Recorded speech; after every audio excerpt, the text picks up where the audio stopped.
Hi, I'm Abigail Box. I'm a painter and welcome to my studio. I'm really excited about the up-and-coming show at DegreeArt, mainly because this is work that I've been working on all year round and not very many people have seen, so I'm excited about exhibiting it all. Why big cats? I just like that.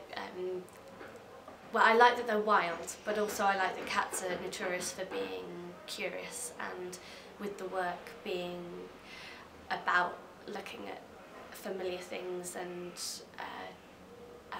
rediscovering our fascination in those, then the whole curious cat thing works very well with that. Yeah, there's a lot of fly tipping and old abandoned furniture featuring in this exhibition. I like bright patterns, full stop, because it means you can just experiment with heaps more colour. But also, I think I really like that whole kitsch thing, so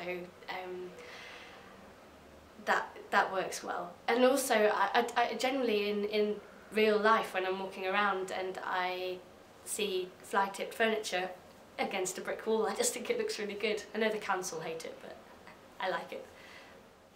The titles for my work come from all sorts of places. I kind of like to collage the titles on in the same way that the paintings are painted from collages of imagery.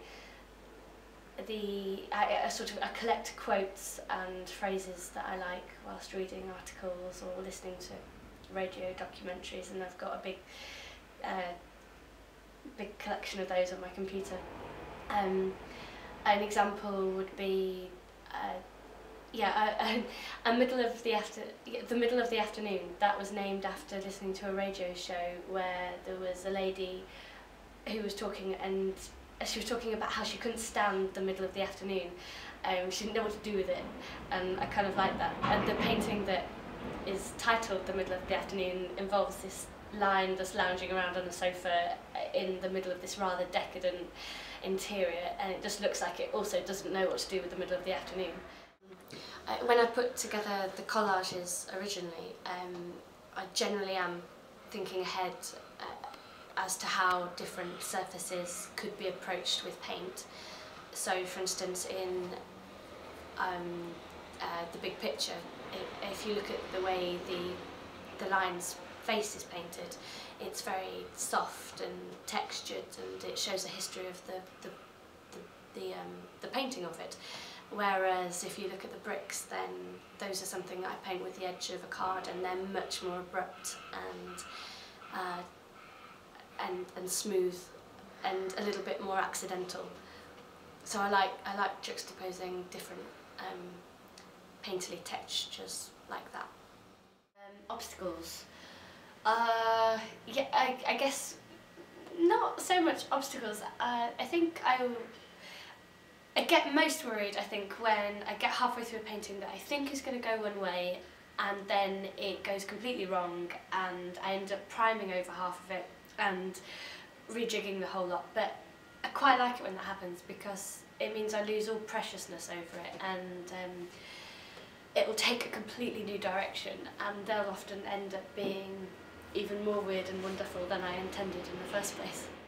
I like to paint large because I find it more exciting to paint big, and there's so much more space to experiment with. And I remember the first big painting I did, I just got to use a brush that was like 12 inches wide, and it was amazing. And also the animals that feature in the work, I think they work best when they're as close to life size as they could possibly be. With the support that DegreeArt are giving me, it enables me to be a full-time artist, which means I can be more adventurous and focus entirely on my work. DegreeArt have been wonderful. It's been great to have been able to leave school and straight away be part of working with a gallery. and also I've been very successful through DegreeArt as well.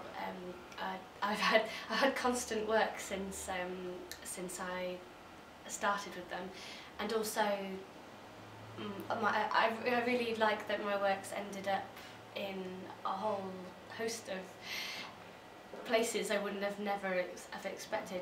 I've had pieces sell to people in Liechtenstein and Australia, throughout London as well, and I guess that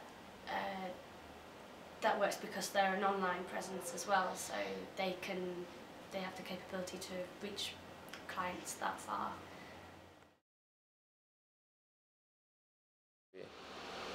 If I was an animal, what would I be? An ocelot, because they have the most unnecessary name. It doesn't seem to suit them. And if you were a piece of flat-tip furniture, what piece would you be? If I was a flat piece of furniture? No, a flat-tipped piece of furniture. If I... I want to answer which piece of flat pack furniture I would be, because that means I could be from IKEA. I think sideways. What do you mean? I don't know. Somebody once said that to me. They said, "Oh, you don't think in a straight line, you think sideways." Do you think that helps you with your art?